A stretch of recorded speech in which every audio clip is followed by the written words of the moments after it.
2 நாளா என்னன்னு தெரியல. ஒரே கேசரி கிரேவிங்காவே இருந்தது. அதான் சரி நல்லா ஒரு கேசரி செஞ்சு சாப்பிட்லாம் அப்படின்ட்டு கேசரி செய்ய ஸ்டார்ட் பண்ணிட்டேன். என் பையனுக்கும் கேசரின்னா ரொம்ப பிடிக்கும்.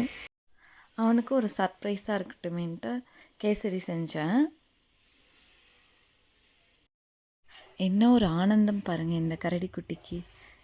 அப்படியே கேசரி கொடுத்தேன்னா செம ஜாலி ஆயிட்டான். என் பையனுக்கு டின்னர், பிரேக்ஃபாஸ்ட் எல்லாம் கேசரி தான்.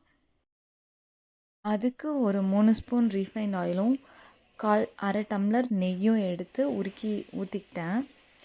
1 டம்ளர் ரவை எடுத்து நல்லா செவக்க வறுத்துடணும்.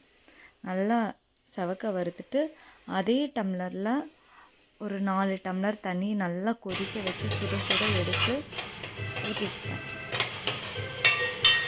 ரவையை அதுக்குள்ளே நல்லா மீடியம் ஃப்ளேமில் வச்சு நல்லா செவக்க வறுத்துட்டு 1 டம்ளர் ரவைக்கு 4 டம்ளர் சுடுதண்ணி வச்சு ஊற்றிட்டு அதையும் நல்லா கிளறிட்டு கேசரி பவுடர் கொஞ்சமாக, எப்போவும் கேசரி பவுடர் யூஸ் பண்ண மாட்டேன், இந்த டைம் கேசரி பவுடர் போட்டு ட்ரை பண்ணேன்.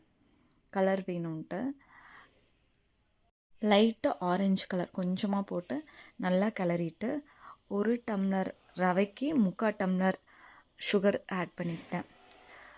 சுகர் ஆட் பண்ணி அதையும் நல்லா கிளறி விட்டுட்டு கொஞ்சமாக மில்க் மேட் கொஞ்சம் ஒரு 3 spoon tablespoon milkmaid add பண்ணிவிட்டு ஏலக்காவை பொடி பண்ணி சேர்த்துக்கிட்டு கடைசியில் முந்திரி, திராட்சை அதெல்லாம் நல்லா நெய்லேயே வணக்கி கொட்டிடணும். அவ்வளோதான், யம்மியான கேசரி ரெடி. நீங்களும் ஸ்வீட் கிரேவிங்காக இருந்தால் வீட்டில் செஞ்சு பாருங்கள்.